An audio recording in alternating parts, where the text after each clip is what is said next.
તો એક તરફ રામના નામે છેતરવાવાળા છેતરપિંડી કરનારા પણ તૈયાર થઈ ગયા છે। તમે પણ આવા લોકોનો ભોગ ના બની જતા સાયબર માફિયાઓનો શિકાર એ લોકોની આસ્થાનો ફાયદો ઉઠાવી રહ્યા છે।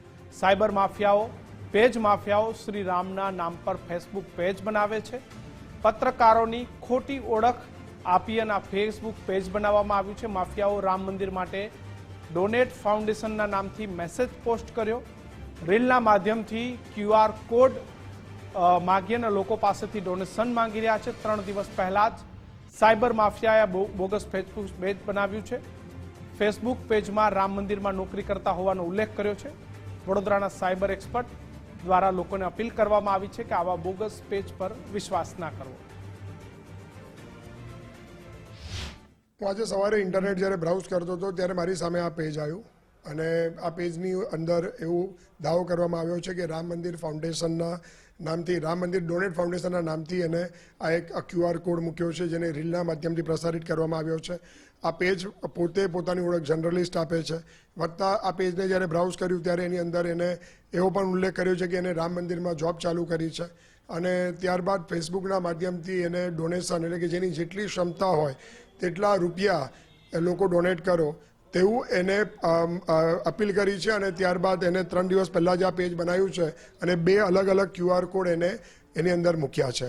તો આ જ્યારે વસ્તુ મારી સામે આવી ત્યારે આ બાબતનું પોલીસનું પણ ધ્યાન દોર્યું છે મેં અને મીડિયાના માધ્યમથી ગુજરાતી જનતાને અપીલ કરવા માગું છું કે આવી કોઈ પણ જ્યારે લિંક તમારી સામે આવે સોશિયલ મીડિયાના માધ્યમથી કે કોઈ પણ રીતે તમારી પાસે પહોંચે કે બ્રાઉઝિંગ દરમિયાન તમારી સામે આવે તો તમારે એમાં પડવું ન જોઈએ। આસ્થાના નામ પર આ લોકો સાયબર લૂંટારુઓ એ પોતે તમને લૂંટવા માટે આવા પ્રકારના અટકંડા અપનાવે છે। પરિવાર ગુજરાત વોઇસના માધ્યમથી કહીશ કે ઇન્ટરનેટની દુનિયામાં ઝીરો ટ્રસ્ટ પોલિસી અપનાવવી જોઈએ એટલે કોઈના પર પણ વિશ્વાસ કરવો જોઈએ નહીં।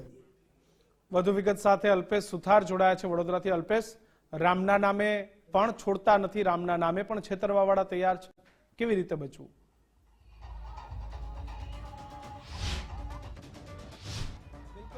વાત કરવામાં આવે તો જે રીતે કહેવત છે કે રામના નામે પથ્થર તરી જાય છે, ત્યારે હવે આ જ્યારે અયોધ્યામાં જ્યારે રામ મંદિરની પ્રાણ પ્રતિષ્ઠા થવા જઈ રહી છે ત્યારે આ જે સાયબર માફિયાઓ છે તે એક્ટિવ થયા છે અને ફેસબુક ઉપર એક પેજ છે તે અપલોડ કરવામાં આવ્યું છે। શ્રીરામ નાથ નામનું આ ફેસબુક પેજ છે તે અપલોડ કરવામાં આવ્યું છે। સાથે સાથે તેના લખવામાં આવ્યું છે કે તે એક જર્નાલિસ્ટ છે અને પ્રોફાઇલ પિક્ચરમાં પણ તેનું જે QR કોડ છે તે મૂકવામાં આવે છે અને સાથે સાથે આ જે સાયબર માફિયાઓ છે તે ક્યાંક ને ક્યાંક ડોનેશન માંગી રહ્યા છે।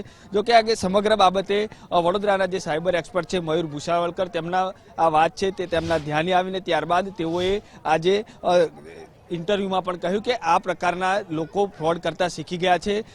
આ રીતે લોકો ક્યાંક ને ક્યાંક આસ્થામાં વડોદરા શહેરના તેમજ જે ગુજરાત તેમજ ભારત સહિતના તમામ લોકો આસ્થામાં માને છે, ત્યારે હવે સાયબર માફિયાઓ આસ્થાના નામે ફરી એકવાર એક્ટિવ થયા છે અને આ જ રીતે સમગ્ર ભારત હોય કે અન્ય લોકો ફંડ એકઠું કરવામાં માંડ્યા છે। એટલે કહી શકાય કે હવે આ પ્રકારનું કોઈ પણ રીતે દાન છે તે ન કરવું જોઈએ અને સાયબર માફિયાઓ જે રીતે આ લિંક મોકલે છે તે લિંકને ઓપન પણ ન કરવું જોઈએ, કારણ કે લિંક ઓપન કરવાથી પણ આ જે વ્યક્તિ જે ઓપન કરે છે તેનું એકાઉન્ટ પણ હાલ ખાલી થઈ જતું હોય છે, પૈસા તમામ જે તેના ખાતામાં હોય છે તે ખાલી થઈ જતા હોય છે। તેથી સાયબર એક્સપર્ટો પણ જણાવી રહ્યા છે કે આ કોઈપણ પ્રકારની લિંક સાથે છેડખાની ન કરવી જોઈએ। પરંતુ મહત્વની વાત એ છે કે જે રીતે લોકોની શ્રદ્ધા રામ મંદિર સાથે જોડાયેલી છે, લોકો મોટી સંખ્યામાં દાન પણ કરતા હોય છે, તેને જ લઈને હવે સાયબર માફિયાઓ છે તે ફરી એકવાર એક્ટિવ થયા છે, ફેસબુકના માધ્યમથી ડોનેશન માંગી રહ્યા છે। ત્યારે આ રીતે કોઈ પણ પ્રકારની પોસ્ટ પર લોકોએ ભરોસો રાખવો જોઈએ નહીં।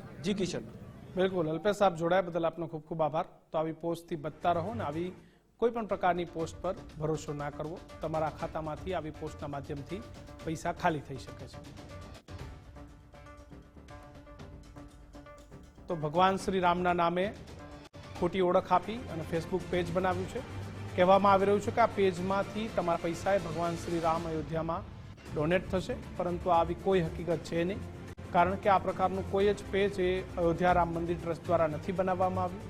જે ચીટરો છે, જે ભગવાન શ્રી રામને પણ નથી છોડવા માંગતા, એવા લોકો આ પ્રકારનું પેજ બનાવી અને લોકોના પૈસા ખંખેરવાનો ધંધો ચાલુ કરી દીધો છે। આમ તો રામ નામના પથ્થર પણ તરી જતા હોય છે, પરંતુ 21મી સદીની અંદર લોકોએ પૈસા માટે રાવણ જેવી પ્રવૃત્તિઓ કરે છે અને આવા રાવણ એક્ટિવ થઈ ગયા છે જ્યારે શ્રી ભવ્ય રામ મંદિર નિર્માણ થઈ રહ્યું છે।